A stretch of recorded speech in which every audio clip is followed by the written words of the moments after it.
साथियों, 3 घटनाएँ हैं और उन तीनों घटनाओं के जो घटनाक्रम है वह बिल्कुल अलग-अलग है। लेकिन उनका जो मूल आधार है वह एक ही है। तो हम उस मूल आधार को जानने की कोशिश करेंगे, समझने का प्रयास करेंगे कि किस भांति से वह हमारे जीवन को गति देता है। साथियों, एक बार की बात है कि एक साधु सन्यासी एक मोहल्ले में रहता था। वह कहने को तो साधु सन्यासी था, लेकिन बाद में वह असाधु सिद्ध होता है। तो वह सुबह और शाम भगवान का भजन पूजन करता, लेकिन उसके ही पास में थोड़ी दूरी पर एक वेश्या का कोठा था। तो जब वह भजन पूजन करता, उसका जो तन है भले ही भजन पूजन के समय वहां विद्वान रहता, लेकिन उसका मन उस वेश्या के कोठे पर पहुंच जाता। वहीं दूसरी तरफ जो वह वेश्या है, वह भले ही वहां अपने कोठे पर गलत कर्म करती थी, लेकिन उसका जो मन है वह उसके भजनों में, भगवान के भजन पूजन में लगा रहता।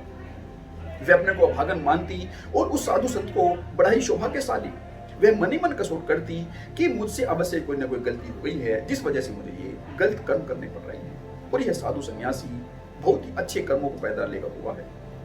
तो वह इस भांति से गलत कर्म करने के बावजूद अपने मन को, अपने भाव को भगवान के भजन पूजन में लगाए रखती है।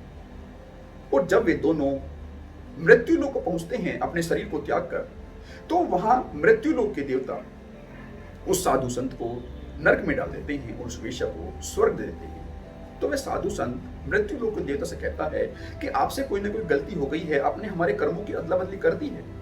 तो वह देवता उनसे कहता है कि कर्मों की अदला बदली मैंने नहीं की है, तुमने खुद की है।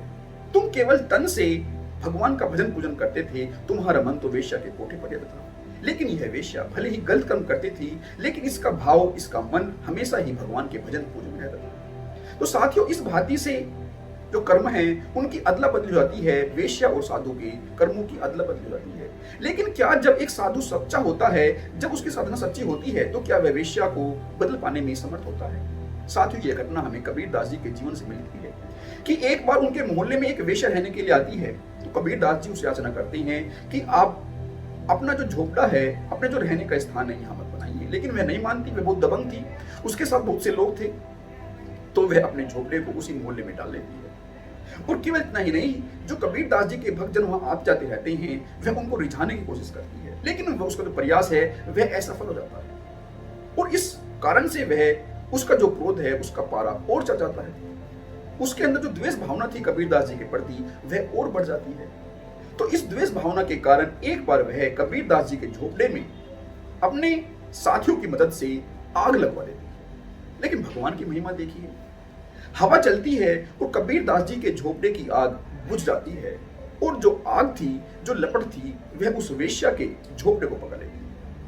तो कबीरदास जी जब यह देखते हैं कि उनके झोपड़े की आग तो बुझ गई है और उस आग ने उस वेश्या के झोपड़े को पकड़ लिया है, तो वे उस आग को बुझाने के लिए वहां पहुंच जाते हैं और बड़ी तत्परता से उसमें पूरा सहयोग करते हैं। तो वेश्या जब है पूरा देखती है इस वृतांत को, तो उसके मन में ख्याल आता है कि मैं तो इनके बारे में कितना बुरा सोच रही थी, लेकिन ये तो वास्तव में एक संत की मूर्ति है।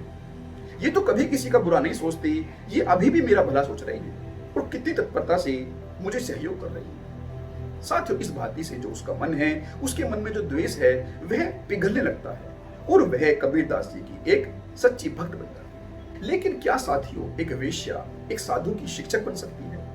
यह पूरी घटना हमें स्वामी विवेकानंद जी के संस्मरण में मिलती है। स्वामी विवेकानंद जी लिखते हैं कि एक बार मैं जयपुर में एक राजा के यहाँ ठहरा हुआ था। तो वह राजा उनके भव्य स्वागत में एक आयोजन करता है और उस आयोजन में वह एक सुंदरी वेश्या को बुला लेता है। लेकिन जब महफिल जमती है, तो स्वामी विवेकानंद जी उस महफिल में नहीं पहुंचते और अपने को एक कमरे में बंद रखते हैं। तो वह राजा, अपनी उसको गलती का एहसास होता है, लेकिन वह स्वामी जी से कहता है कि आप इस महफिल में आइए, अन्यथा इस वेश्या का अपमान हो जाएगा। मुझे गलती का एहसास हो गया है कि इस भांति से सन्यासियों का स्वागत नहीं किया जाता, लेकिन फिर भी आप आइए, आप तो सन्यासी हैं। लेकिन फिर भी स्वामी विवेकानंद जी अपने को उसी कक्ष में, जो महफिल से कुछ ही दूरी पर था, उसी कक्ष में अपने को बंद रखते हैं। तो जब वेश्या को इस बात का पता चलता है, तो वह वेश्या एक सुंदर गीत गाती है कि मैं तो ठीक है, मिट्टी की धूल की भांति हूं, लेकिन आपका जो ज्ञान है वह तो प्रकाश की भांति है। वह तो कीचड़ में भी कमल खिला लेता है, तो फिर आप मुझसे इतना बैर क्यों कर रही हैं? तो जब यह बात स्वामी विवेकानंद जी के कानों में पड़ती है, तो उनको एहसास होता है कि बात में सच्चाई है कि अवश्य ही जो पारस की पथरी होती है वह तो लोहे में भेद नहीं करती। उसके लिए तो लोहा चाहे कसाई के घर का हो या फिर मंदिर का, वह तो हर लोहे को सोने में तब्दील कर देती है और यही उसकी कसौटी होती है। तो वे ये सब बातें ध्यान में रखकर महफिल में पहुंच जाते हैं और उस वेश्या को नमन करते हैं और उसको धन्यवाद देते हैं कि तूने मुझे एक सच्चा दर्पण दिखाने में मेरा योगदान किया। साथियों, इस भांति से घटनाएं भले ही अलग अलग हो, लेकिन इन घटनाओं का जो आधार है, उस मूल में जो हमारा मन है, उसको हम किस दिशा में गति देते हैं, यही गति हमारे जीवन को एक दिशा देती है।